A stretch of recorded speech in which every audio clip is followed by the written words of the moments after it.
Le gouvernement de la République démocratique du Congo vient de financer une nouvelle vague de travaux de construction et de modernisation des routes secondaires de la ville de Goma.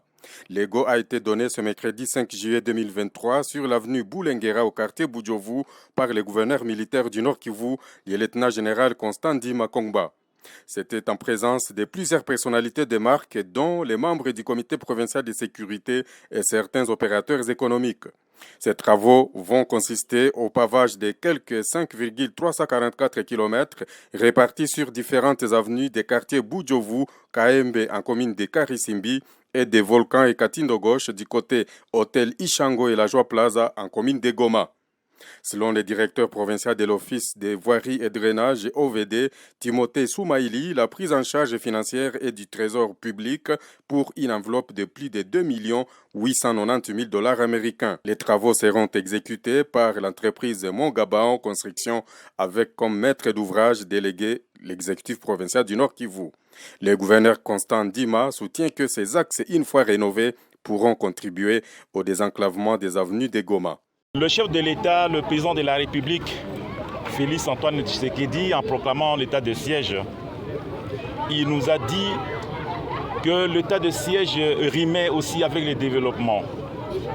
Aujourd'hui, nous assistons à ce lancer de travaux, des pavages de 5440 mètres dans la ville de Goma.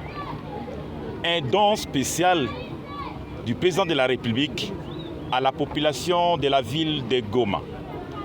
C'est ici l'occasion de lui rendre un vibrant hommage pour ce don. Aujourd'hui, toutes les parcelles dont du quartier Boudjovu retrouvent le splendeur et aussi un plus-value pour chacun de nous ici à Boudjovu. Nous remercions aussi l'entreprise les établissements, le Mont Gabaon, de notre frère, fils de notre province, fils de Goma, en la personne de M. Akili Jean, et aussi à l'entreprise Internet qui s'emploie à nous fournir ce beau travail qui sera vraiment inoubliable pour la population de Boudjovu en particulier, et en général la population de la ville de Goma. Signalons que la modernisation de ces quelques 5 km pourra durer 6 mois.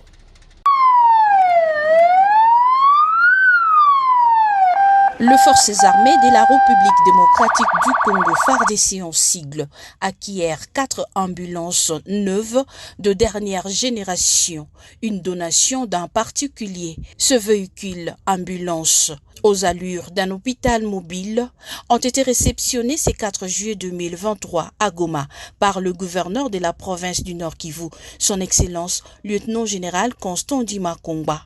À l'en croire, cette acquisition boostera le moral des militaires alignés sur différentes lignes de front. 4 ambulances, pratiquement ce sont des cliniques mobiles pour soutenir les efforts que ne cesse de fournir le chef de l'État, le président de la République, commandant suprême des forces armées, pour appuyer les forces armées de la République du Congo, les militaires au front. Ce sont des véhicules pépins neufs, médicalisés, avec toutes les normes possibles. Nous profitons en ce moment, au nom du chef de l'État, de toute notre hiérarchie militaire, pour dire un grand merci. Un grand merci à ce fils du pays, à ce fils du Nord Kivu. Le gouverneur de la province du Nord Kivu a remercié au nom du chef de l'État congolais ses donateurs. Il faut vous le rappeler tout de même, la province du Nord Kivu est en guerre d'agression depuis près de 3 décennies.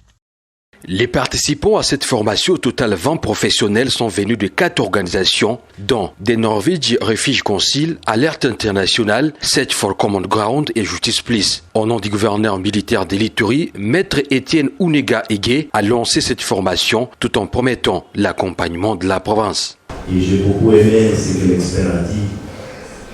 Les projets doivent nous transformer. Si nous, les acteurs de la médiation, de la cohésion sociale, on n'est pas transformé. Alors comment voulez-vous qu'on puisse transformer les autres? Cela a été remis et aussi par d'autres familles. Donc les projets doivent d'abord nous transformer, ça veut dire que nous sommes convaincus de ce que nous faisons et à travers nous pouvons maintenant convaincre les autres pour la cohésion sociale. Après différentes présentations de participants, Francis Albert, directeur du consortium Cohésion sociale, a trafiqué sur une note de satisfaction au regard des résultats produits par les partenaires de la mise en œuvre du projet. La formation qui a débuté ce matin pour une période de 4 jours est une formation conjointement organisée par le consortium Cohésion sociale que je dirige et l'Institut des Nations Unies pour la formation et la recherche. Alors c'est une formation qui va essayer de doter les membres de notre consortium et les partenaires de mise en œuvre de notre projet sur les compétences et les outils, n'est-ce pas, de capitalisation. Vous savez, nous sommes rendus à quelques mois de la fin de notre projet. Et la capitalisation est une étape importante du cycle global d'un projet. Notons que le résultat de cette formation permettront de définir les domaines prioritaires pour la prochaine phase de la programmation en mettant l'accent éventuellement sur les éléments de renforcement de capacité et les processus de multiplication ainsi que sur la conception d'une feuille de route pour la mise en place d'une vaste communauté de pratiques comprenée chaque jour par le lieutenant-général Boyanka Chamadjoni, gouverneur de l'Ituri.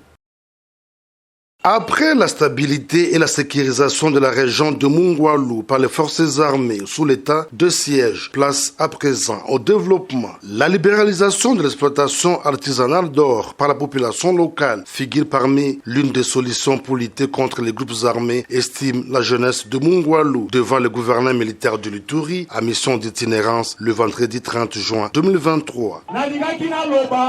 Makambo ya makasi kolandana na insécurité.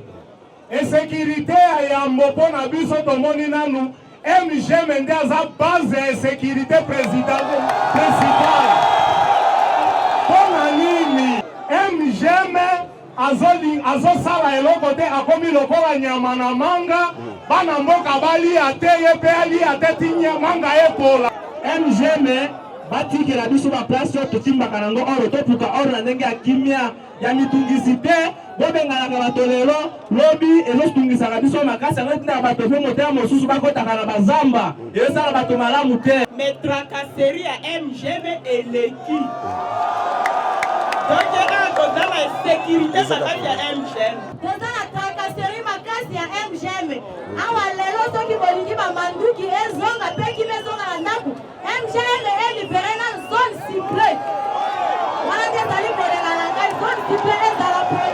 Face à cette préoccupation, le lieutenant-général Boyanka Chamadjoni promet de saisir le gouvernement central pour des solutions urgentes. Makambo MGM bolobi mingi chef ayoki yango en direct yemoko akosala akotinda ministre ya mine akoya kopesa solution awa. Toyokani. La question de la desserte en énergie et d'électricité a été également évoquée par la population locale et soumise à l'autorité provinciale. Notons que c'est depuis plus de 20 ans que la société Mungwalu Gold Mining est installée dans cette agglomération minière, porteuse d'un permis d'exploitation minière signé par le gouvernement congolais. Au stade actuel, MGM est toujours dans la phase d'exploration, d'où la population négérique pour son départ.